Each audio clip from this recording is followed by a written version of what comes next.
Hi hello नमस्कार. मी Swarna home किचनमध्ये परत एकदा तुमचं अगदी मनापासून स्वागत. सगळ्या सबस्क्रायबरचे धन्यवाद, सगळ्या व्ह्यूअर्सचे मनापासून आभार. आज खूप छान अशी रेसिपी दाखवणार आहे. संडे स्पेशल म्हटलं तरी चालेल किंवा मग सगळ्यांनाच आवडणारी अशी रेसिपी आहे, ती म्हणजे पावभाजी. पण पावभाजी करायचं म्हटलं की आपल्याला सगळ्यांना येतो कंटाळा, कारण काय होतं, वेळ खूप जातो. पण मी आज झटपट पावभाजी कशी बनवायची ते दाखवणार आहे. तर त्यासाठी बघा, मी इथे घेतलेला आहे फ्लॉवर स्वच्छ धुवून घेतलेला आहे, गाजर घेतलेला आहे, कांदा घेतलेला आहे, ढोबळी मिरची घेतलेली आहे, एक टॅमॅटो आहे, त्यानंतर वटाणे घेतलेले आहेत थोडेसे, आणि कलर खूप सुंदर असा यावा, पावभाजीला नॅचरल कलर यावा म्हणून मी घेतलेलं आहे ते एक छोटंसं बीट. म्हणजे आपल्याला वरतून कलर घालायची गरज नाही, खूप छान अशी पावभाजी आपली तयार होते. तर हे सगळं आता आपल्याला कुकरमध्ये घालून घ्यायचं आहे. अगदी झटकीपट पावभाजी आपली तयार होते.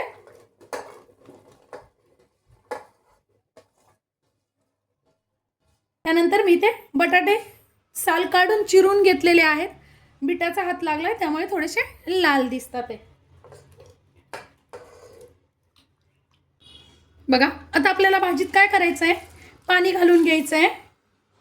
खूप पाणी पण नका घालू, नाही तर मग पातळ होण्याची शक्यता असते भाजी. नंतर एक चमचा मी मीठ टाकून घेणार आहे. मीठ टाकलं म्हणजे भाजी छान शिजली जाते आणि पटकन पण शिजली जाते. आणि आपल्याला 1 ते 1.5 चमचा तेल घालून घ्यायचं आहे, म्हणजे पटकन पण शिजतात आणि छान पण शिजतात. आणि आता कुकरला 2 शिट्ट्या करून घ्यायच्या, 2 ते 3 शिट्ट्या.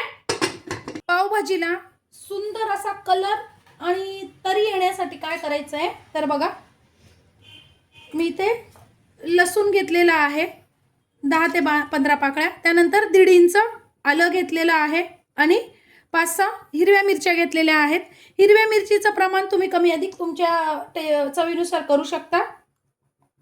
आता यात आपल्याला टाकून घ्यायचं आहे लाल तिखट. बघा, मी साधारणतः 1 ते 1.5 चमचा लाल तिखट कलरसाठी वापरलेला आहे. इथे तुम्ही काश्मीरी मिरची पण वापरू शकता, भिजवून थोडीशी वापरायची आहे, याने कलर खूप सुंदर येतो भाजीला. आणि 1 चमचा टाकून घ्यायचं आहे जिरं. आता हे आपल्याला मिक्सरवर बारीक करून घ्यायचं आहे. तुम्ही इथे पाहिजे तर कांदा लसूण मसाला पण घालू शकता. अगदी थोडंसं पाणी टाकून आपल्याला याची छान बारीक पेस्ट करून घ्यायची. काय सुंदर कलर आलेला आहे पेस्टला. ही अशीच जेव्हा आपण पावभाजीला पेस्ट करून घालतो ना, तर त्याची टेस्ट आणि कलर अगदी बाहेरच्या सारखा लागतो. आता मी 3 शिट्ट्या करून घेतलेल्या आहेत. बघा, मस्त पावभाजी शिजलेली आपली. वा, तुम्ही चमच्याने अशी करू शकता. बघा, या पद्धतीने जर असं स्मॅशर असेल तर त्याने करून घ्यायची आहे. वा, बघा,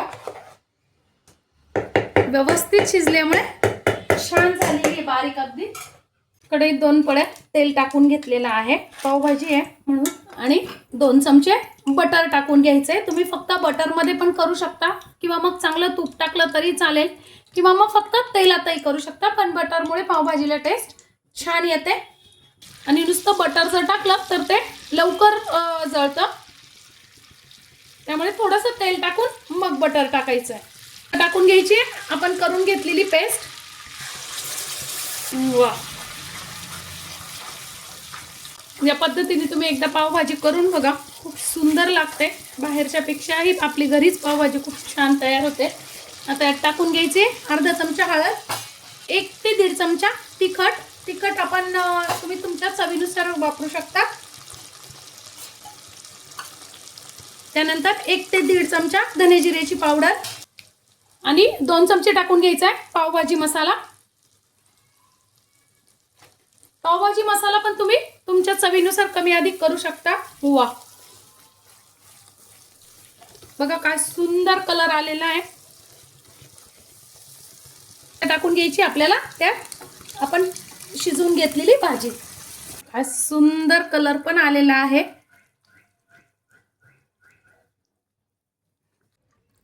थोडंसं मी पाणी टाकून घेते कारण खूप घट्ट पावभाजी पण छान नाही लागत.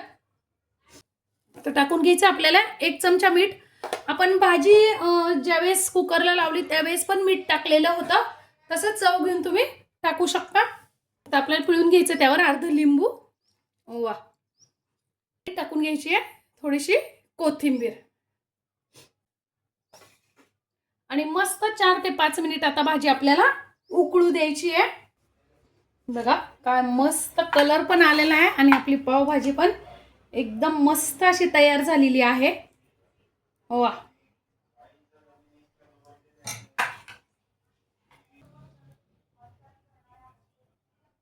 आजची माझी ही रेसिपी झटपट बनणारी पावभाजी कशी वाटली कमेंट्समध्ये नक्की सांगा. चॅनलवर नवीन असाल तर चॅनलला लाईक, सबस्क्राईब आणि शेअर करा. धन्यवाद.